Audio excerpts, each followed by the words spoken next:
Hello, and welcome to the Woman's Cave. Hi. Writing class. Writing class. Well, she didn't tell me intentionally, y'all. She wanted me to be wrong. She probably did. She was like, "Oh, Jay's probably gonna beat me. I'm gonna be wrong. I'm gonna let her be wrong." Yes, that would be correct. That is sportswomanship. Sportswomanship like comment. I don't know what it is like now. Conduct. A sportsman. Well, I don't want to say womanship. Conduct. Yeah, I like it. I like it. Yes. And when that goes into my book and there's just like double red lines for misspelled words in Microsoft Word, I'm going to be like, no, it's on sportswomanship. Don't you know? Yeah, right. So I'm Jade. Yeah. As we're making up words today because, we write books. So obviously we need to make up words. I am Wilnona. And I feel like I feel so nice as to say it twice. I am Wilnona with a hair flip right there. Okay, so y'all, if y'all listening to it on a podcast, you have to see this hair flip. It looks really, really wrong. And I would appreciate if you made comments on it because it would make my life easier. All I have to say is the Skittles pants. Oh, okay. Yeah. Anyway, we wrote books, otherwise known as literary life guides with pop poetry, because who wants to just be like, we wrote a book of poetry or anthology of poetry? Who wants to read that? No one! They want to read literary life guides with pop poets, right? So, and I thought divorce was bad with other life lessons, and I thought being grown up was easy. I'm going to just mention one of our number one. One book on Amazon, right? Selling. Well, yeah, and like the poetry anthology section. Yeah. But anyway, it doesn't matter. It was The Woman's Cave and other pop poems.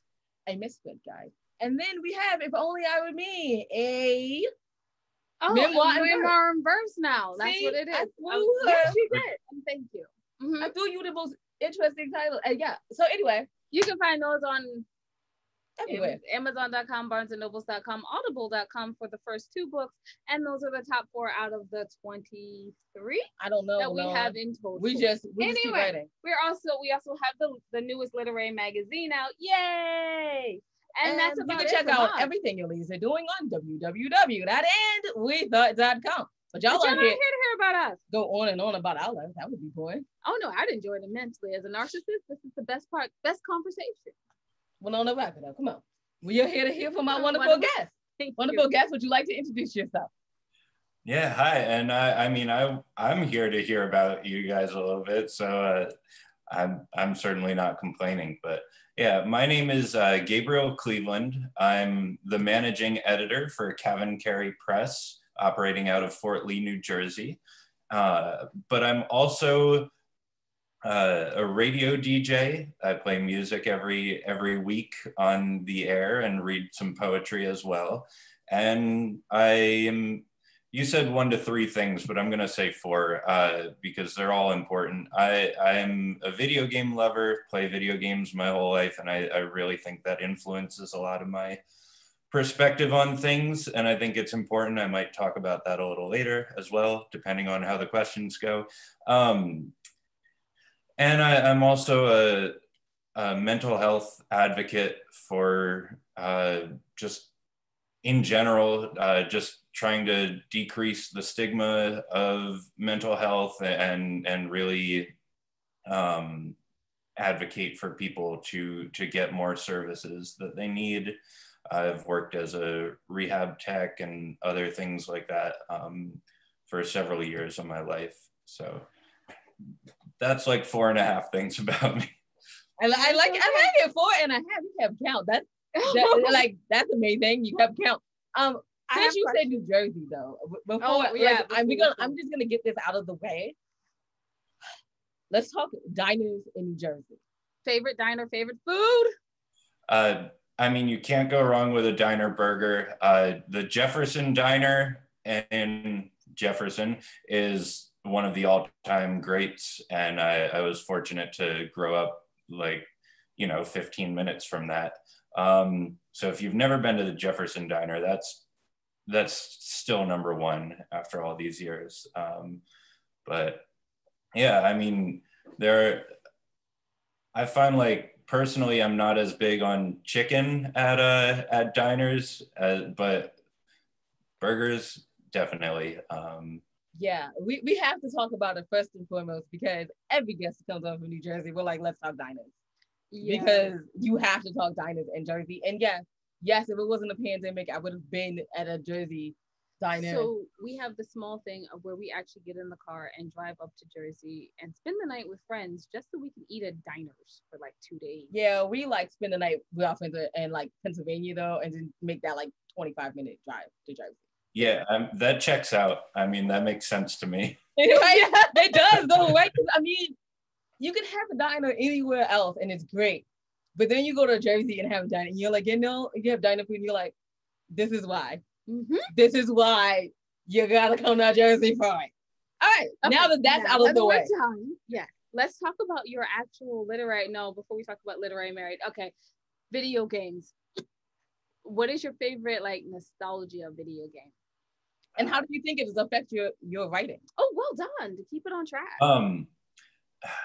As far as nostalgia, I'm not sure because I don't spend too much time cycling on nostalgia or anything. But as far as the way video games affect my personal writing is in the same way that I think readers who just tear through books and books and books and get to experience all these different worlds that the authors created. You can do that in video games as well. And there's a very personal element to exploring a well-crafted world, whether it is written or whether it's designed in a digital, construction as it would be in a video game. And so there's a lot of things that I've learned about myself and the way I see the world and the way I understand people, which I owe to some really well-written characters and storylines that I encountered in video games. So nice.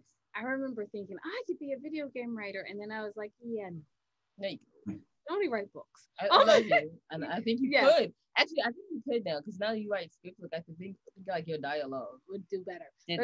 Let's focus again on Nice Gabriel because this is our 4th attempt at trying to interview him, and he's been very busy. So tell us a bit about your job as a managing editor. What is a managing editor? What is it?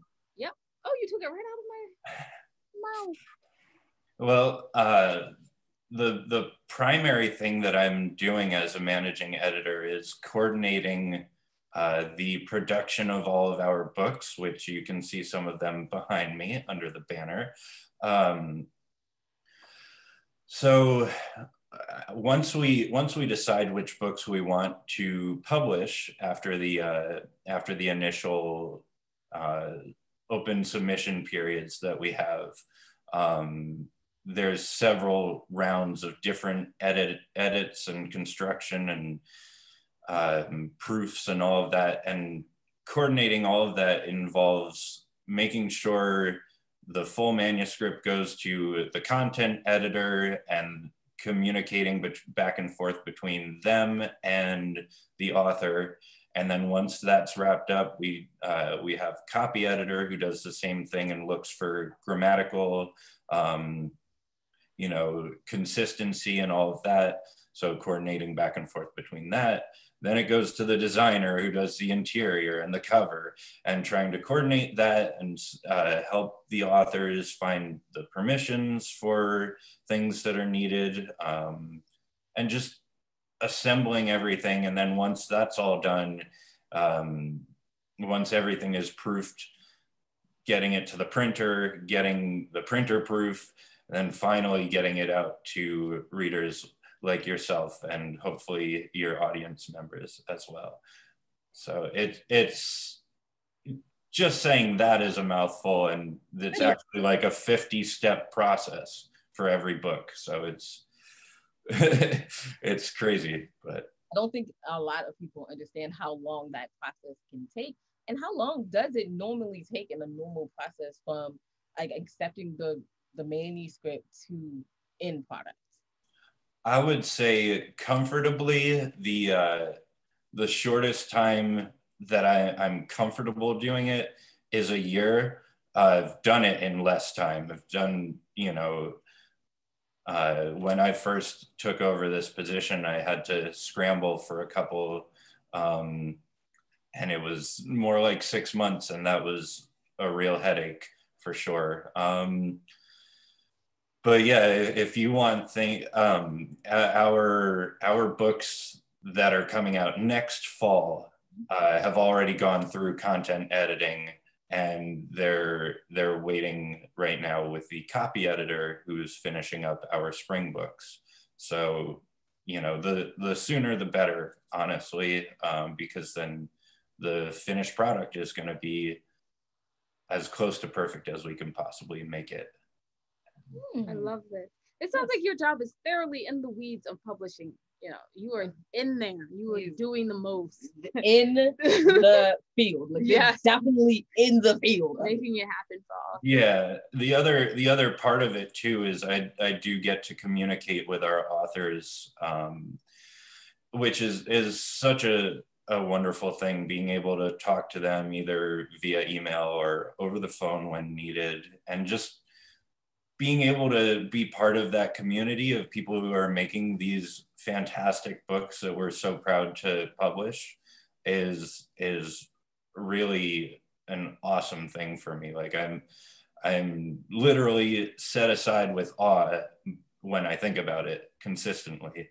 So yeah, that and I also ship out all the books. But that I don't know if that's usually a managing editor's job. But on our side of distribution, I ship out the books on Cavan Carey's side. Our distributor, Chicago Distribution Center, they take care of it on the bigger wholesale side. So. Oh wow! So you mentioned in the beginning you had several different jobs. So how did you land on this job? On this particular, you mean within Cavan Carey, or? Oh, it says simply because you said that you've done like all these different jobs, and it's very interesting because it doesn't seem like they had anything to do with writing in the publishing world, and then you landed. Oh yeah, I got you now. I lost the thread for a sec, but I've got it now. Well, I went to school for writing. I graduated with my MFA in 2013 from the Solstice Low Residency program at Pine Manor College, which I would recommend to anyone at the drop of a dime if they were looking for a program. It's just one of the all-time best programs. I mean, I haven't gone to other MFAs, but everyone that I graduated with and studied with, they said, yeah, I went to this and I went to that other one, and everything was too competitive. And this is more of a building of community, and everyone is respectful of one another, and everyone's work becomes stronger as a general rule. And the founder of the program, Meg Carney, she passed along one of these adages that really always stays with me. It says, she says, when you're in the workshop, you will inevitably have the opportunity to choose between the smart answer and the kind or compassionate answer. And she always encouraged us, choose the compassionate answer and your intelligence will naturally follow. And so it's a whole program built on that ethic of looking out for one another and falling in love with each other's work.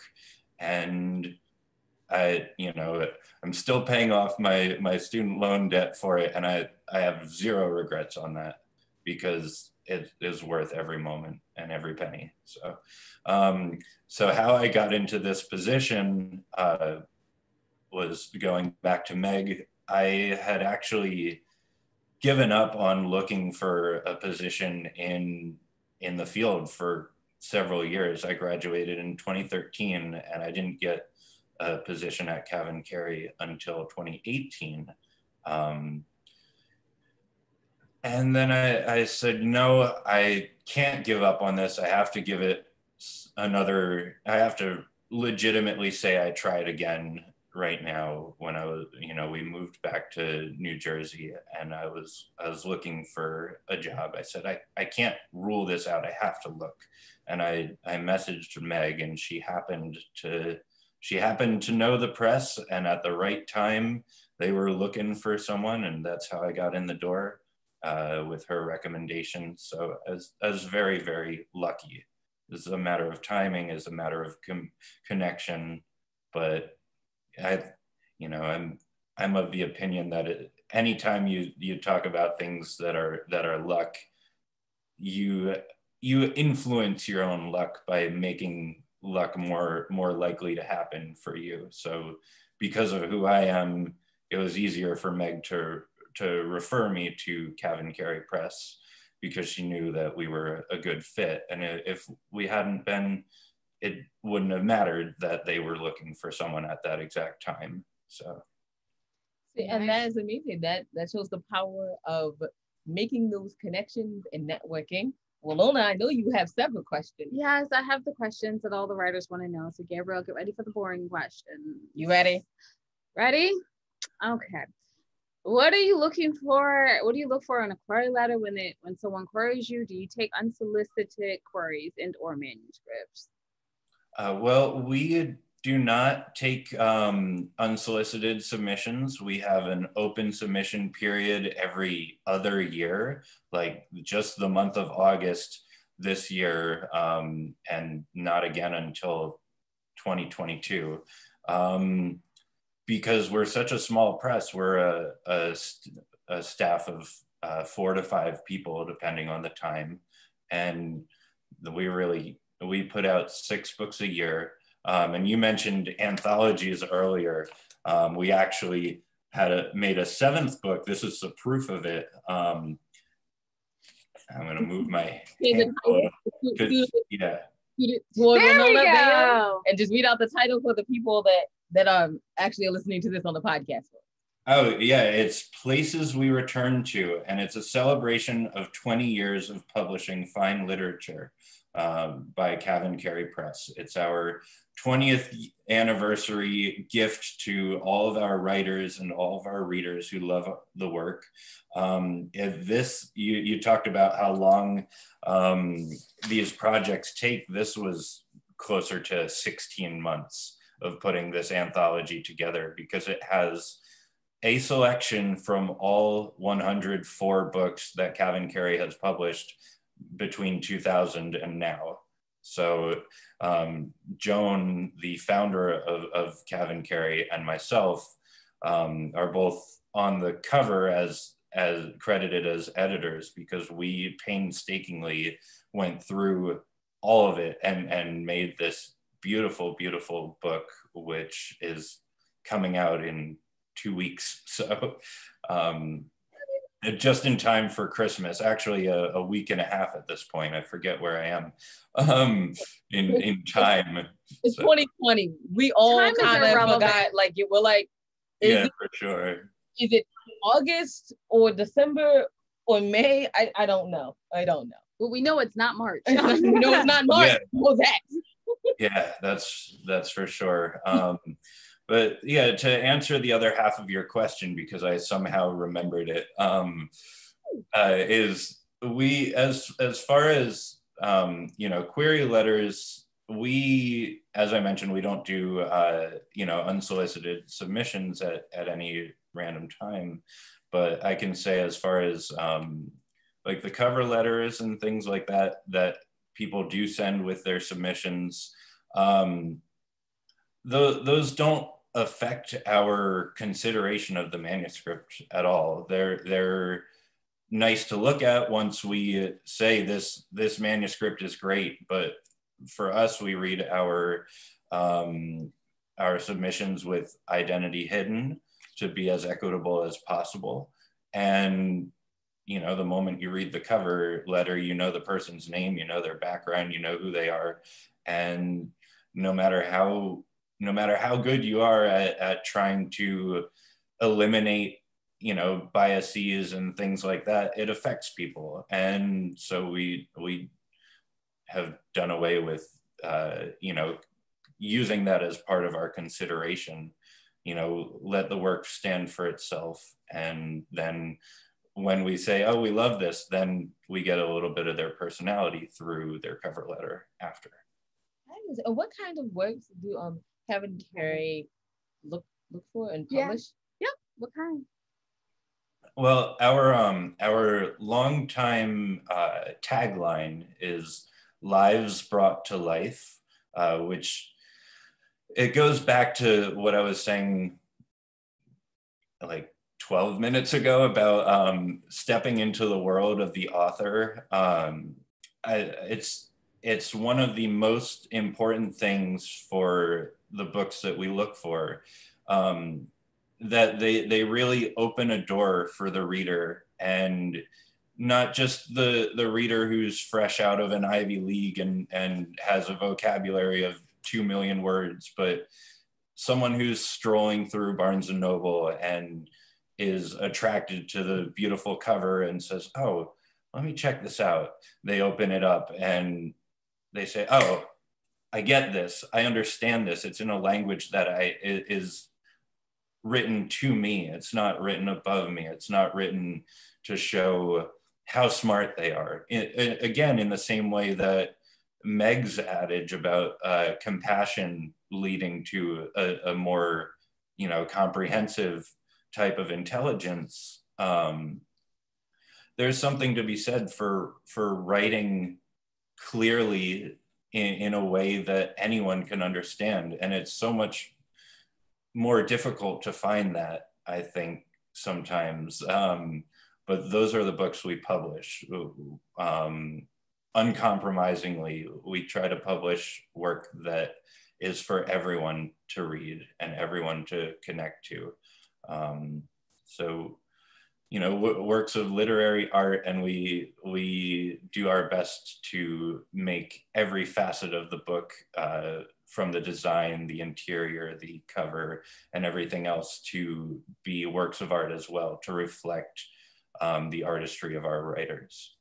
So, now, I have my normal narcissism question. Please know that it is decent. It's a joke. It is a joke. I think we have to like do that disclaimer now, because a lot of people haven't gotten that. Yeah, they'll be like, "Oh no, we can make this work," and I'm like, "It's not." But it wasn't for you to make it work. Anyway, so here we go. Well, known as my narcissism question is: I remember before you said that you were a DJ and you read poetry. I was just wondering, did you ever need two little poets that are absolutely adorable, that are pop poets, to come on your show and read their poetry?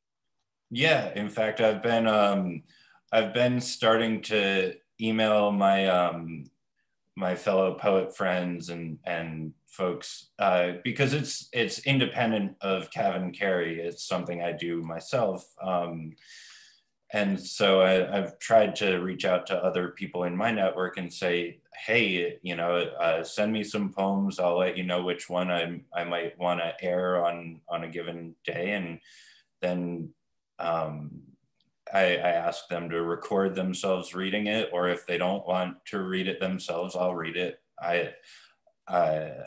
I'm a more fluid speaker when I'm reading something that's written down than I am off the cuff, although I feel like I'm doing pretty well today by my wonderfully.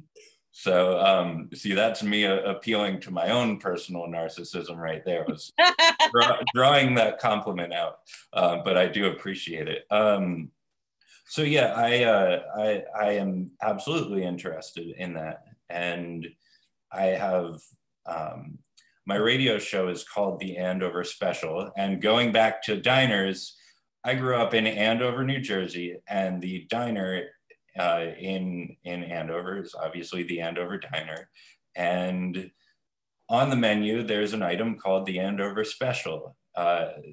It's a breakfast item, and I can't tell you what is in it, but like any diner special, it's like 1,000 different things, you know.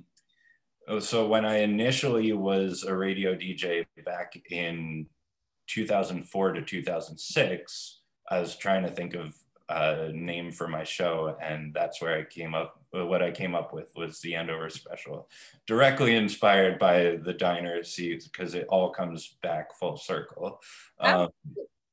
but yeah, so if you're interested, you can email me at theandoverspecial@gmail.com, and I'll be happy to check out some of your stuff and see what I can fit together into that, because I'm always looking for great writing to feature on my show.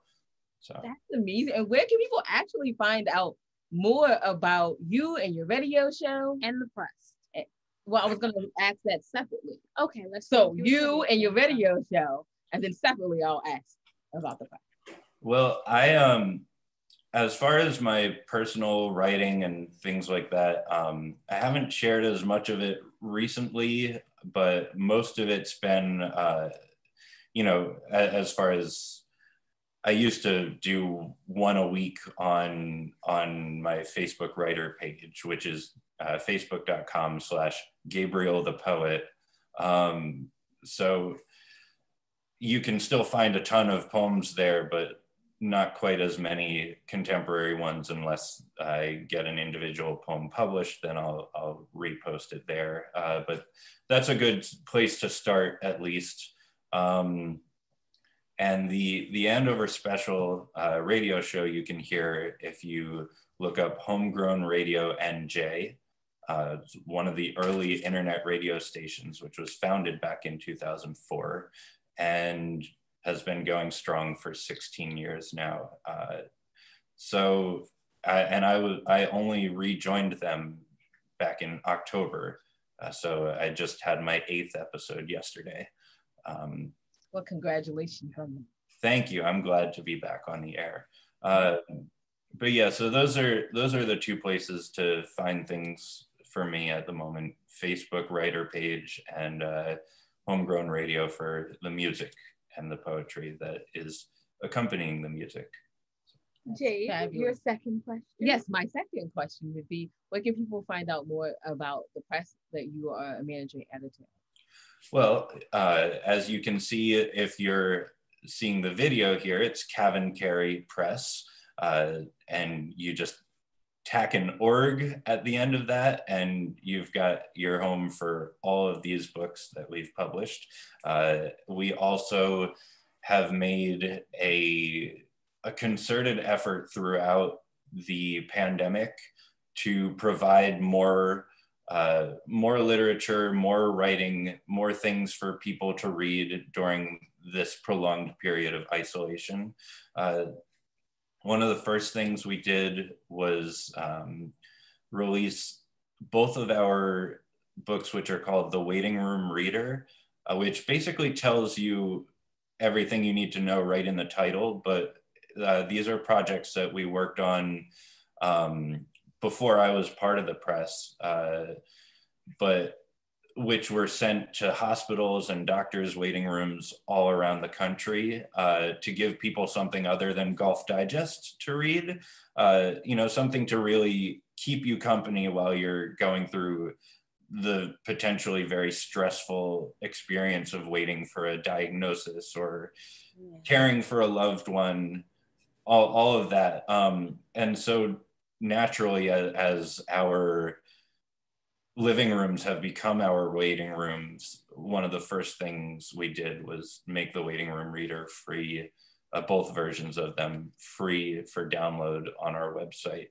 And since then, in that same spirit, we've done a bi-weekly release of a poem from our catalog, from all of our different books. Every week, at least 2, occasionally 3 poems that you can go on and read as well. We're up to like 60 different poems. So it's pretty close to an entire 3rd book. It's kind of while I was working on the anthology with Joan, I was also doing this other thing, which is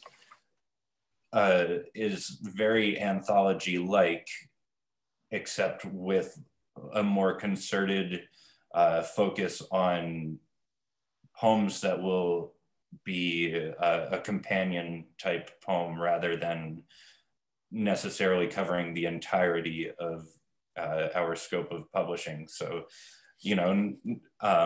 less likely to find a poem that's about, something that's going to bring you down. In this particular set, it's something to keep you company and help you get through instead. But yeah, we are always trying to think of more ways of sharing literature and writing in general with the public, especially right now. On the 13th of December, I don't know if this will be out by then. Yeah, okay, good. So hopefully any of you who are listening, check us out again. Cavan Carey is CAVANKERRY press.org. We have an event coming up on the 13th from 4 to 6 p.m. Eastern time, which is a celebration of 20 years. It's a free video webinar, the kind that everyone is sick of because there's so many, but this is still going to be truly something special because we've gathered as many authors as we could possibly fit into a 2-hour time period to read their poem from the anthology, to talk about the history of the press, to really share and revel in all that we've managed to accomplish in 20 years as a incredibly small but mighty nonprofit press. That's fabulous. And I love, you can totally tell that he's a poet when he said that the waiting rooms are now our living room. That's a poet for you. That's a poet. Well, yeah. I appreciate that, but I can't take credit for it. Our board liaison and development director, Jonathan Spinner, he's the one who came up with that phrase, but I think I was the first one to say, yeah, like that is a good phrase. Let's keep Well, there you go then. So, there you go. There you go. You're the first one, like that's the phrase. That's the one we're using. I mean, but I was across the line by, a couple frames ahead of everyone else, but we were all on board with that phrase. All right, then own it. Thank you so much for coming by today. We really appreciate it. I'm glad it finally worked out because you're super good. I've been looking forward to this for how many months now? 3 or 4. It's just been the way 2020 is. It feels like it's been about 18 months. So. Right, it does. It's like, has it been a week or has it been 2 years or was it just yesterday? I'm not quite sure how this is working out. But thank you so much for stopping by. We really appreciate it. And Jen, did you wrap us up? Yeah, sure. I'm sorry. Did you want to say? Oh yeah. Well, the first thing I was going to say is it was an absolute pleasure to talk with both of you. And the second thing, I would be remiss if I didn't mention this because it's another part of my own personal writing community, which I think has been incredibly fruitful and generative for me, is the August Poetry Postcard Festival. Every August, people register and they get paired with 31 other people, one person per day of August. And the objective is you go down the list, your list of names, which I actually have one here. I'm not going to hold it for long. Don't want to share everyone's addresses, but you go down the list and every day you write a new poem right on the postcard to a new recipient and you send it out. And at the end of the month, you've gotten 31 poems on 31 postcards from 31 different poets, and you've sent the same. So it's a truly wonderful thing. And it's one of the reasons I've written as much as I have in the past 6 years since first joining. So definitely check that out if it sounds interesting to you. It's one of the coolest things. That sounds amazing. Definitely heading on over to check that one out. Yeah. Thank you so much again for coming on and sharing all the wisdom and the August thing. That's amazing. Thank you so much. I will go ahead and wrap us up. You'll find out everything your ladies are doing on www.answethought.com. While you're there, you can check out the homepage. Yes, we have a little too much on the homepage, but we have so much for y'all to check out, especially the Ladies Tale podcast, which is one of our new podcasts. where people get to read Winona's script that she wrote with professional actors. Okay, can I for once, can I? I let you have it one. I thought I let you have it twice. And all of these months, y'all, 2 times. That's good enough. I can't.